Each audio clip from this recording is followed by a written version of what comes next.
मध्य प्रदेश की राजधानी भोपाल से बीके हिंदुस्तानी यूट्यूबर, नेशनल मीडिया फाउंडेशन नई दिल्ली, समूह पत्रकारिता परिषद नई दिल्ली, बीके हिंदुस्तानी यूट्यूबर आज नर्मदापुरम जिले की सीनीमालवा तहसील के ग्राम पंचायत बाबरी पहुँचे, जहाँ पर बीके हिंदुस्तानी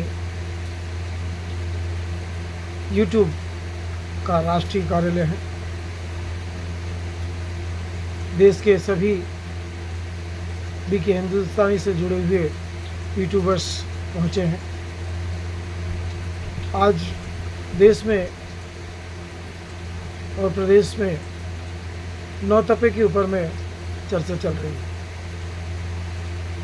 5 जून को विश्व पर्यावरण दिवस मनाया जाना है। उस विषय को लेकर बीके हिंदुस्तानी यूट्यूब की टीम अपने अपने प्रदेश को लेकर चर्चा करेगी। चर्चा का विषय 3 पर आधारित रहेगा। पहला, जल। दूसरा, जल में जीने वाले जीव। और पौधे और पौधों को संरक्षण और संवारने वाले मानव। एक विषय महत्वपूर्ण है, देश और प्रदेश में राजनीतिक भूमिका। मध्य प्रदेश सरकार ने, केंद्र सरकार ने अपने अपने स्तर पर पर्यावरण को लेकर बहुत कार्य किया है और कर भी रहे हैं। और आने वाली केंद्र सरकार पर्यावरण पे काम करेगी, ऐसी उम्मीद हमें लगती है। प्रदेश में डॉक्टर मनमोहन की सरकार है।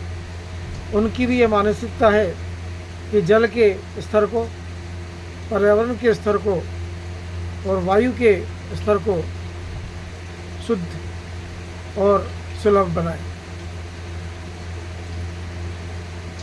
गांव-गांव में शुद्ध जल की योजनाएं जो अब 20% बाकी रह गई है, जहाँ तक हम पहुँचे हैं वहाँ के कामों को देखकर हम 20% का अनुमान लगा रहे हैं, क्योंकि हमारी टीम 300-350 युवाओं की टीम है। उनका कार्य क्षेत्र सीमित है, साधन उनके पास सीमित है। इसीलिए हम जहाँ तक पहुँचे हैं उनके अनुसार शायद 20% ही जल शुद्धिकरण पर काम हो पाया है। मैं वरिष्ठ पत्रकार बीके हिंदुस्तानी, मेरे जन्म स्थान नर्मदापुरम तहसील सीनीमालवा, ग्राम पंचायत बाबरी, मां नर्मदा का दक्षिण तट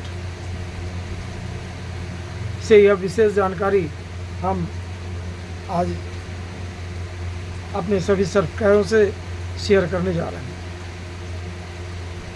और निवेदन भी कर रहे हैं कि जिस प्रकार से वातावरण में वायु प्रदूषण, जल प्रदूषण और पर्यावरण प्रदूषण बढ़ रहा है, उस पर हम सब लोगों को अपने अपने चैनलों के माध्यम से सरकार को, प्रदेश सरकार को, केंद्र सरकार को और जो एजेंसियां स्वतंत्र होकर सेवा भाव से काम कर रहे हैं उनको सहयोग प्रदान करना है।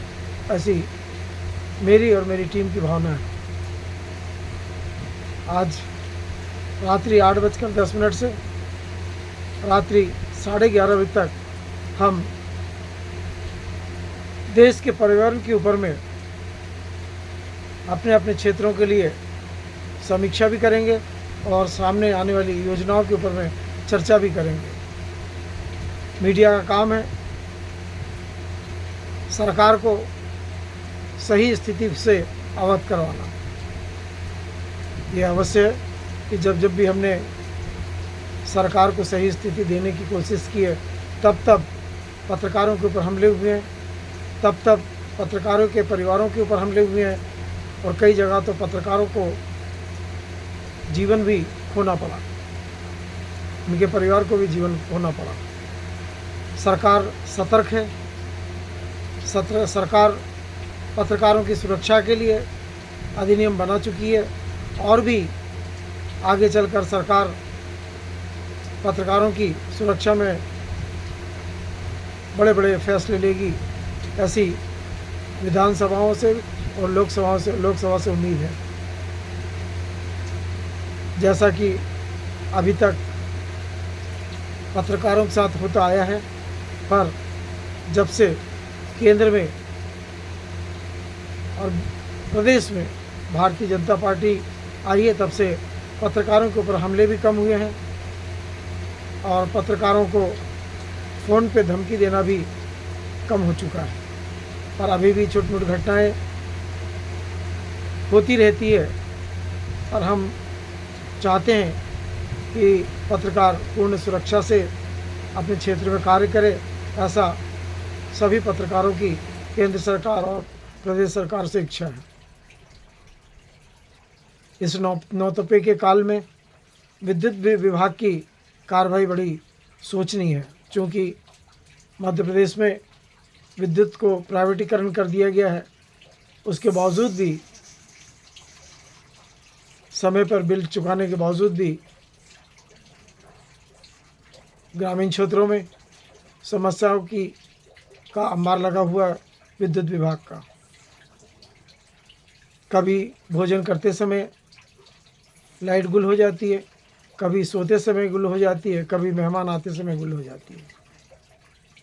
बहाना स्थानीय विद्युत विभाग का रहता है कि वहाँ से लाइन गई है, वहाँ से लाइन गई है, क्योंकि किसानों का दायरा सीमित है और वहाँ तक भी पता नहीं लगा पाता है। अवैध रेत के उत्खनन से, अवैध मट्टी के उत्खनन से, अवैध जंगलों की कटाई से प्रदूषण के ऊपर में बहुत ही ज़्यादा प्रभाव पड़ा है। ग्रामीण क्षेत्रों के कुओं का जल स्तर, बोरिंग का जल स्तर इस समय इतना कम हो चुका है कि कहीं कहीं तो दूसरे गांव से जल लाना पड़ रहा है।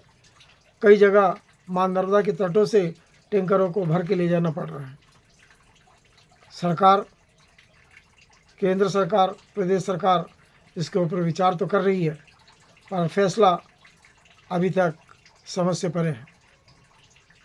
गौशालाएं लाखों और करोड़ों रुपए की खोली गई है, पर आज भी वे गौशालाएं स्थानीय समितियों को कार्य करने के लिए सौंपी नहीं गई है। गौ माताएँ आज भी सड़कों पर ट्रकों से मर रही है, बसों से मर रही है, मोटरसाइकिलों से मर रही है, और कहीं जल और भोजन के लिए भी मर रही हैं।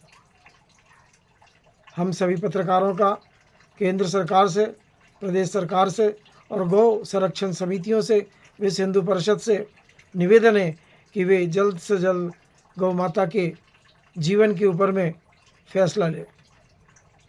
रही बात पूरे देश की, मीडिया हर समय देश निर्माण में लगी हुई है। कभी भी मीडिया ने ये नहीं चाहा है कि कोई गलत जानकारी प्रदेश और देश के स्तर पर अपने चैनलों के माध्यम से या अखबारों के माध्यम से भेजी जाए, पर कुछ असामाजिक तत्व माफिया के रूप में मीडिया में शामिल हो गए हैं, और समय समय पर वे यूट्यूब के माध्यम से, फेसबुक के माध्यम से या अन्य माध्यमों से कुछ ऐसी जानकारियाँ प्रभावशील तरीके से चैनलों के माध्यम से भेजते हैं, जिससे कि जो मीडिया सत्य पे काम कर रही है, निस्वार्थ भाव से देश के लिए काम कर रही है, उनको बदनामी झेलनी पड़ रही है। हम सतर्क हैं, नेशनल मीडिया फाउंडेशन नई दिल्ली सतर्क है, समूह पत्रकारिता परिषद सब सतर्क है, और भी जितने संगठन प्रदेश और देश में काम कर रहे हैं सभी सतर्क हैं ये माफिया मीडिया से। मैं चूँकि उनको गोदी मीडिया भी नहीं कहूँगा, मैं उसे राजनीतिक मीडिया भी नहीं कहूँगा, उनको मैं माफिया मीडिया का नाम देता हूँ। चूँकि जब तक माफिया शब्द लगा रहेगा देश का निर्माण करने में बड़ी परेशानी जाएगी। क्यों ना जैसे योगी की सरकार ने माफिया के ऊपर में कार्रवाई की, मध्य प्रदेश की सरकार भी अब माफिया के ऊपर काम करने का प्रयास कर रही है। हम ये प्रयास करेंगे मीडिया के माध्यम से, चैनलों के माध्यम से, कि जहाँ जहाँ पर भी माफियाकरण किया जा रहा है उसकी अपनी जान से ज़्यादा देश की परवाह करते हुए उस मीडिया के साथ उस माफियाओं के समाचार को प्राथमिकता से अपने सभी सब्सक्राइबरों को, देश के नागरिकों, देश की सरकार को और प्रदेश की सरकार को भेजेंगे। मीडिया में मैं वरिष्ठ पत्रकार भी के जय जय भारत। ये जो चलाएं उस नौतपे में नन्हे मुन्ने बच्चों को बचाएं, बूढ़े लोग धूप से बचाएं। युवाओं से निवेदन है क्योंकि युवाओं की जरूरत है, देश को बच्चों की जरूरत है, इसमें बुजुर्गों की जरूरत है। इस मतपे के तामान में सभी लोग 9 दिन तक अपने घर सुरक्षित परिवार रहें। निवेदनों के साथ मैं इस प्रकार की हिंदुस्तानी अपने कार्यालय पे आपको निवेदन कर रहा हूँ। जय हिंद, जय